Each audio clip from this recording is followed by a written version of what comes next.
Akala namin failure na, binaha ang daan kaya hindi makadaan ang sasakyan ng buyer at di makuha ang produkto namin. Walang kasiguraduhang market. Pagod ang team at bagsak ba ang unang harvest ngayong araw? 2.6 million a month, kakayanin kaya o mananatiling bangungot na lang? Ito yung challenge accepted na sinubukan natin mula kay Sir Art Kapamilya noong nakaraang buwan. At dito talaga malalaman mga ka-agri ang unang hakbang namin sa isang pangarap na marami na ngayon ang nag-aabang. Sa loob ng 43 days, ang simpleng simula ay naging konkretong ani na nagdala sa amin ng kaba, pagod, luha at hindi maipaliwanag na saya. Bawat umaga ay may tanong, may buyer ba? Bawat gabi ay may dasal, sapat ba ang magiging bunga? May mga sandaling negatibo na kami, lalo na nagka-problema ang unang buyer at biglang cancel ang transaction. Pero sa kabila ng lahat, pinili naming maniwala sa proseso, sa technologies na ginagamit, tamang timing ng harvest at kakayahan ng bawat isa. Dumating ang first picking ngayong araw, maaga pa nagbigay ng instruction at gabay ang ating technician sa tamang handling. Ang talong ay kailangan daw pitasin na may tamang firmness, hindi raw hilaw, hindi lampas sa maturity. Dahil dito nakasalalay ang shelf life at market value ng talong.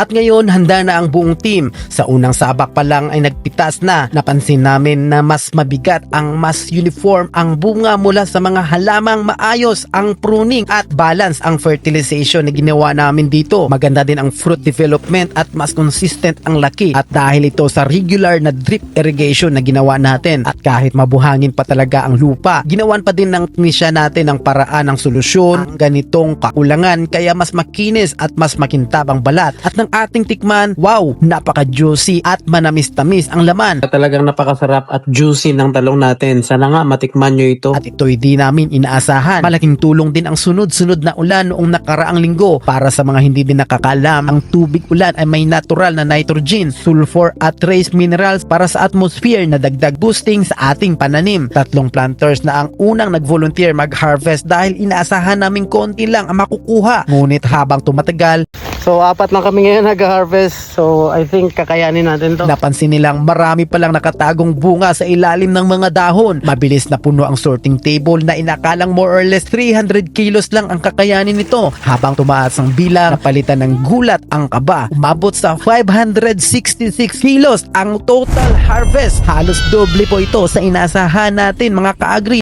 At ngayon, dito na tayo sa pinakaabangang first harvest ng ating talong.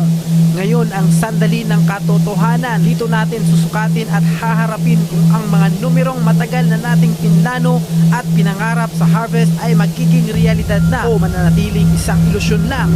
Para kay Jack din, na first time planter ng talong, napaka-sentimental niya sa ganitong sandali. Doon niya napatunayan na ang tamang pag-aalaga at consistent monitoring ay may kapalit na resulta. Pala si Jack, ako pala yung isa sa nagtanim dito. Kaya ngayong harvest time, excited kami sa pag-harvest. Nakakaantig ng damdamin talaga at hindi ko rin naiwasang mapaluha. Hindi luha ng pagod, kundi luha ng fulfillment at pasasalamat. Mga ka-agri, unang harvest talaga natin ngayon at ito ay patunay ng sipag at tiyaga ay may bunga. Bawat talong ay simbolo ng pag-asa, inspirasyon sa mga magsasaka at mga planters natin na patuloy na lumalaban at nangangarap para sa kanilang mga pamilya. Ngunit alam namin na hindi pa ito panahon para magkampante. Habang tumataas ang araw, naging critical ang post-harvest handling. Ito yung first ever harvest.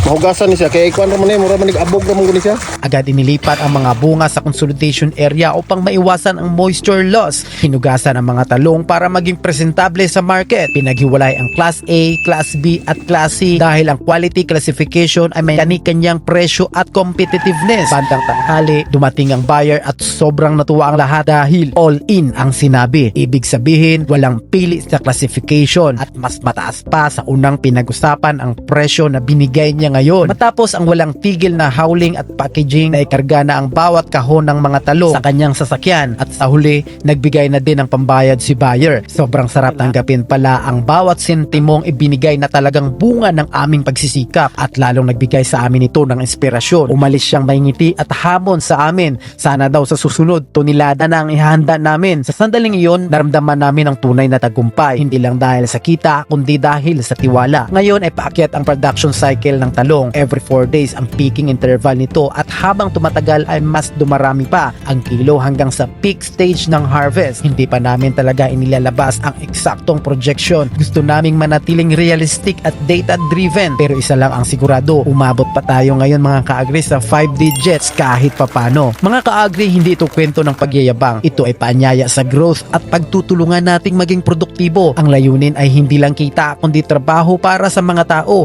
direksyon at pag-asa. Dahil sa huli, ang lupa ay biyaya na pinagkatiwala sa atin ng Panginoon. Kapag inalagaan natin ito ng may kaalaman, disiplina at pananagutan, ang ani ay hindi lang numero kundi pagbabago ng buhay, pagbangon ng pangarap at mas matatag na kinabukasan para sa lahat.